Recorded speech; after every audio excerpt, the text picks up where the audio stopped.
এই গরমে কাঁচা আমের এরকম আইসক্রিম থাকলে কেমন হয় বলো তো? মন প্রাণ দুই জুড়োবে, বুঝলে? মাত্র 3টি উপকরণেই একেবারে রেডি হয়ে যায়। প্রথমেই 3টে আম আমি সেদ্ধ করে নিলাম, চাইলে প্রেসার কুকারেও করা যাবে। এবার সেদ্ধ আমের পাল্প, বিট নুন আর চিনি, মানে যে যতটা মিষ্টি পছন্দ করো সেই অনুযায়ী চিনি দিয়ে ভালো করে গ্রাইন্ড করে নেব। আমি এতে অ্যাড করেছি 2 ফোঁটা ফুড কালার, যদিও একেবারে অপশনাল।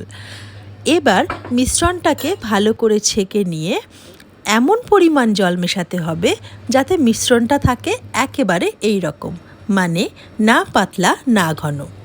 এবার আর কি, চা বা কফির কাপে ঢেলে ওপর থেকে ফয়েল পেপার মুড়িয়ে ওপর থেকে এই রকমভাবে আইসক্রিম স্টিকও দিতে পারো, আবার ছোটোবেলার পেপসির মতো করেও খেতে পারো।